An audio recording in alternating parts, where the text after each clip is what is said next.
Discipline overcomes motivation, so all you have to do is keep going. By making meaningful connections with people, and down the line, some people reached out to me afterwards to ask if I was still looking for a job. Hello everybody, welcome to my channel. My name is Isabel. I also go by the Digital Sentinel online.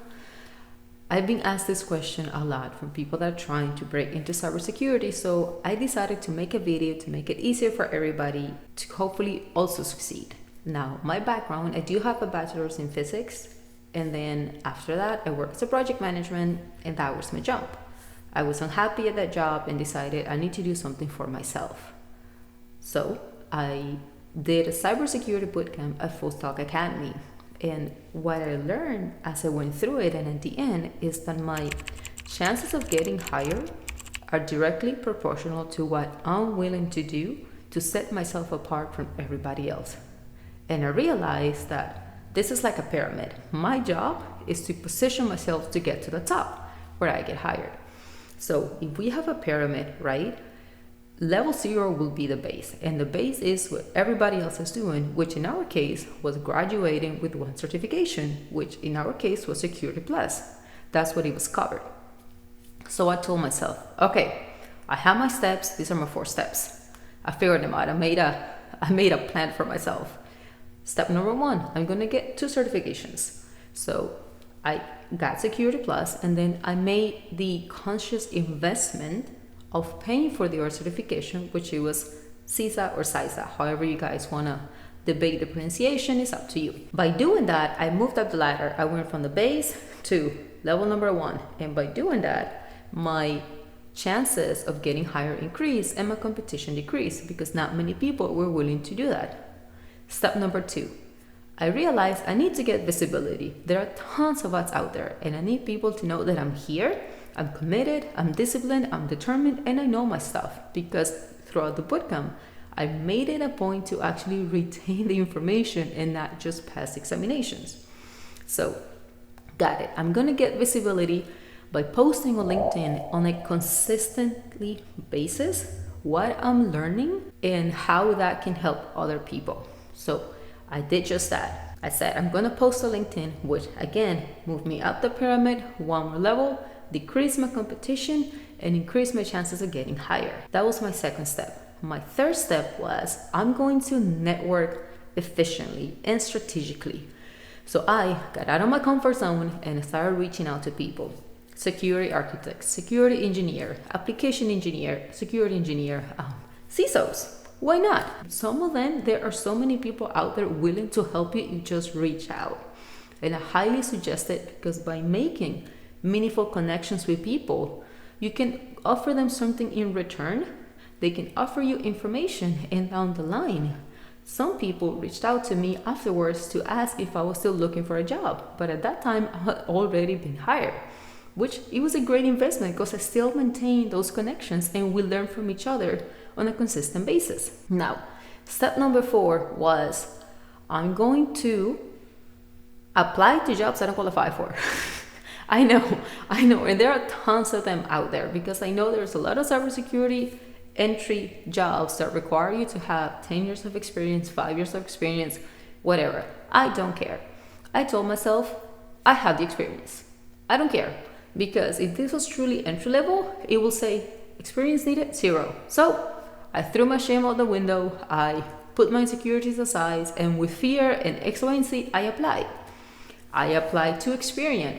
I applied to other companies, and for Experian, just an example, it required 10 years of experience. So I looked at it and I said, okay, this is mainly project management. There are some technical still things that I don't know, but I can learn. So I'm going to apply, and I did. And I was doing so well that I got to the final round of interviews.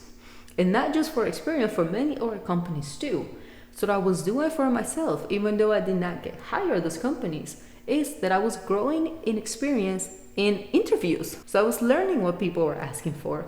I was learning how to speak, how to compose myself, because this is new for me. I'm prior military. This is not something that I would do in the military.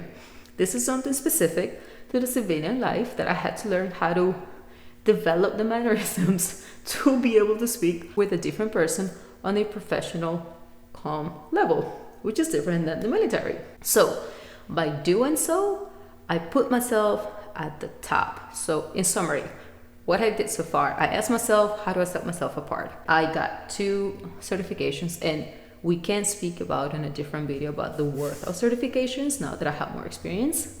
But I got 2 certifications. I network on LinkedIn.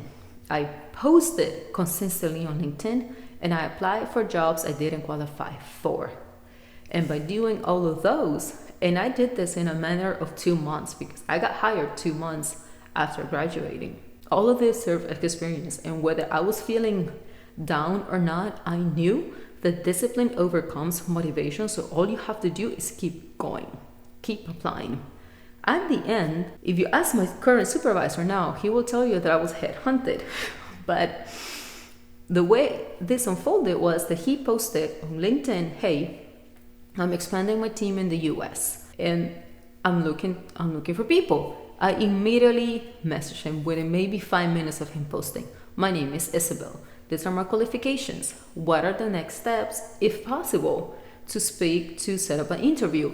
And I attached my resume for ease. He replied back, hey, I'm gonna connect you with my HR person. Great, I didn't wait. I went through LinkedIn, I went through the company, I found the people working there, I found the HR, and I said, hey, my name is Isabel. I just spoke with X, Y, and Z. I'm applying for this position. I short paragraph on myself and my available times. Now, keep in mind, at that point in time, I was in Europe visiting family.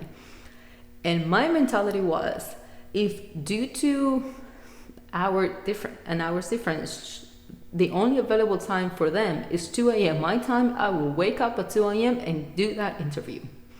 So I attached my resume for her, I sent her my availability, and I just waited. She replied back. Next week, we had 3 different interviews, and I was offered a position. But know that this wasn't the only position that I was offered.